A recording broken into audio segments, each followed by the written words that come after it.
All right, all right. Good morning, good evening, good afternoon, ladies and gentlemen, citizens of YouTube. This is Pastor Dowell. I got a couple of things going here this morning. I'm going to look over here because I did not print it out. But I want to go ahead and I want to jump right off into this. I've had Brother Calvin King send me an article right here, and I'm glad that he did too, because I want you to listen to me very, very closely. There are those of us who live after this book. I mean, literally live after it. I do. I know I do. And of course, there are a lot of people who disagree with the sentiments of the United States of America, its politicians, and the Supreme Court so-called justices. And the reason why they disagree is because what we know to be biblical marriage, and what we know to be, well, I'm not going to say just totally biblical marriage, but let's just go ahead and just deal with the marriage situation right here. We're having issues. We're having a lot of troubles in this country because the Supreme Court has went against the supreme law of the land. Now, Public Law 97-280, you need to punch it in and Google it. Just go look it up and punch it in and see what it says. It actually says that the Bible is the supreme law of the land. That's what it says. But contrary to that, the Supreme Court of this land voted that the alternative lifestyle of sodomy, what used to be diagnosed in the 60s and 70s as a mental disorder, is an accepted form of not only lifestyle but marriage itself. I got an article right here that Fox News has up, and it says that, and this is the state of Alabama, okay? It says that Alabama lawmakers move to eliminate marriage licenses, throw up hands in cultural wars. And it's showing a man holding a rainbow flag, and I guess that's the homosexual, sodomite, LGBT, or whatever it is. I'll read the small captions below, and then I'll go into the article here. It says a bill that makes its way through Alabama's legislature will eliminate marriage license, which the truth is. I mean, think about this. Now, I'm not going to rain on y'all parade, but there ain't nowhere in here that tells you that you need a marriage license in order to get married. Nowhere in this Bible right here.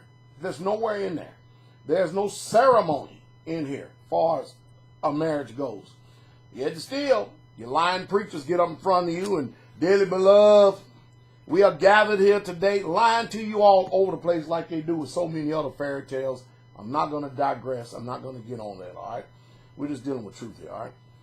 A bill is making its way through the Alabama legislature that would eliminate marriage license, a move indicating that some Republicans in a conservative state may be retreating on cultural wars as they grapple with how to deal with the legislation of gay marriages, Associated Press.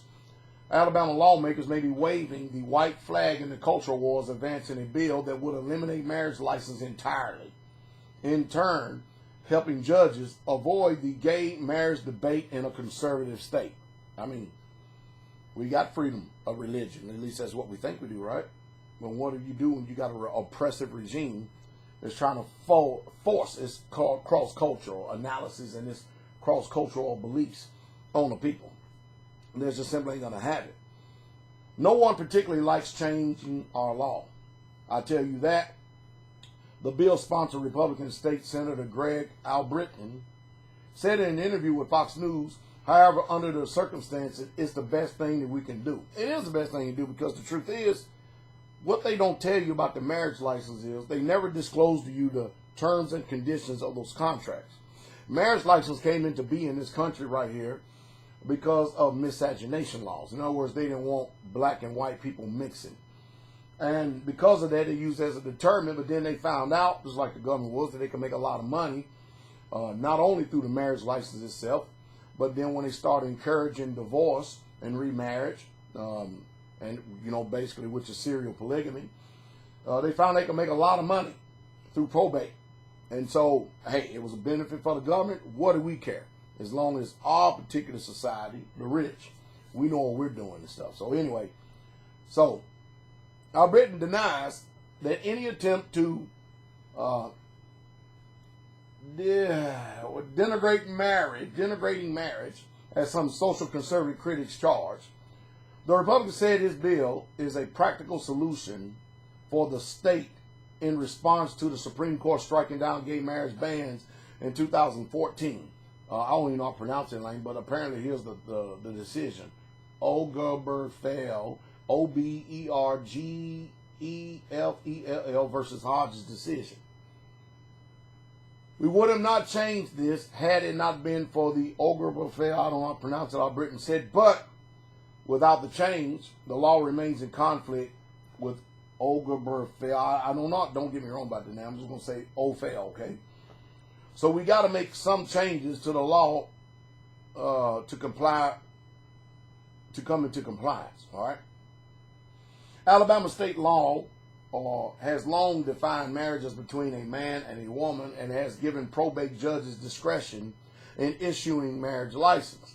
But after the Supreme Court Obergefell ruling, then Alabama State Supreme Court Justice Roy Moore instructed probate judges to use their power to deny same-sex couples marriage certificates. The conflicting orders led to Moore's suspension from the court. Now think about this for a second. We said that we are one nation under God, huh? We say we follow the God of this Bible. The God of this Bible said that anyone that participates in homosexual sodomite lifestyle should be put to death. How do you people like the Bible now? Do you still love it? Do you still love it now? Because your Christian churches are being overran with sodomite pastors coming out of the woodwork. And sodomite choir members and sodomite church people. And it's just something else. It's something else that's going on. I keep trying to tell y'all that religion is mystery Babylon. You need to come out of it. Anyway.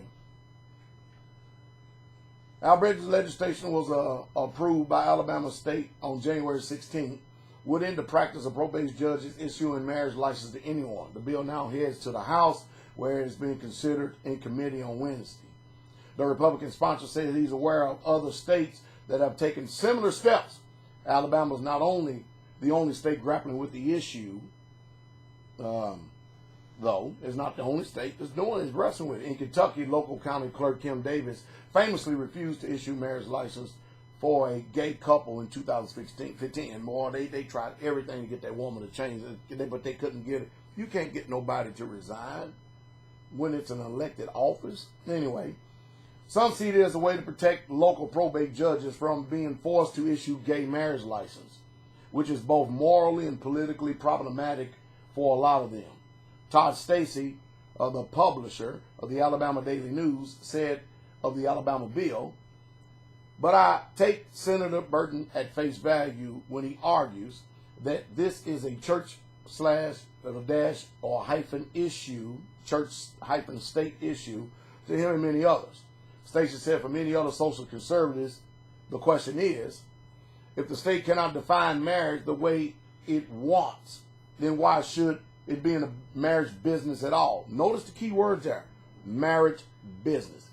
You see, I'm one of the few preachers that would tell you the ugly truth about this, that a marriage license, when you get one, you enter into a third-party contractual agreement, a legalized polygamous relationship with the state. You know that you're bound by the state, and the state is a person and an entity, just like they have defined in this United States of America. A corporation is a living, breathing person and entity. You don't believe me? I know as bizarre as it sounds. Go check it out. I know it to be true by the way that they function, for the simple fact that if you was just married to your wife, you yourself, without the permission of the state, then you could dissolve that marriage if you wanted to. But you know what? You have to go to them in order to get resolution of that particular union. Now, you tell me who's in charge. You know what's amazing to me? In this country right here, as backwards as we are in our thinking, we'll fight against biblical marriage all day long. But then we'll turn around and let whoremongers, adulterers, and sodomites go free. I mean, it's just off the chain what's going on today. The bill doesn't stop the state from recognizing marriages, whether it be straight or gay couples. Marriages would be still recorded by the state when couples fill an affidavit with the judge. The fact that it passed the Senate on the first day with almost no opposition gives a good chance of becoming law. That's what Todd Stacy said, the publisher of the Alabama Daily News. It removes the discretion from the judges, Al Britton says, and the judge can no longer say yes or no. Meanwhile, the move has generated pushback from a well-known social conservatives who say the amounts to giving up the fight for traditional marriage. Traditional. Notice, these are key words. Traditional marriage is not biblical marriage. I know that many of you hate me because I see right through this smoke screen. And I give you the unadulterated, uncompromising truth, and I know it hurts you to the core. But that's what they're fighting for, is traditional marriage. Traditional marriage is still defined by this particular Roman, Latin, Catholic, European, Eurocentric culture. I said a mouthful right there. Let me go ahead and finish this article right. A few more lines, all right? I disagree with the proposed legislation to replace state marriage license with private contracts. Moore, the former state chief justice, who lost a high-profile race for the Senate last month, told Fox News in a written statement, "We need to take a stand for holy matrimony and defend our laws as defined by God in the Constitution of Alabama." Everybody always throwing God in something. You know, this mirage of what they call God. Let's go ahead and tell the truth, Christian America. Your God is anything you form in your mind and what you deem to be righteous or unrighteous. On the other hand, some liberals have accused Republicans of backing the measure to spite gay couples and avoid having to consent to their marriages. I lose some people on the far left and I lose some people on the far right. I've written the knowledge. Stacey predicted the measures could pass. The fact that it passed the Senate on the first day with almost no opposition gives it a good chance of becoming law, said Stacey, who previously worked as a top aide for the Alabama's governor, Speaker of the House, and a member of Congress. It gives Senator Albritton all session to bring House members on board. I include a link down below if you want to go ahead and check out in this statement right here of what's going on. Hey, but the fight is on. I think that we should fight for what people call conservative values. I call them righteous values. Because in case you didn't notice, in this country right here, we have entered a time that the prophet Yeshayahu, you call Isaiah, has said there will be a day that would come when evil would become good, and good would become evil, and right would be wrong, and wrong would be right. I tell you, it's enough to make you bite your nails to the quick and pull your hair out at the joints. You have a wonderful day. That's my prayer. Shalom.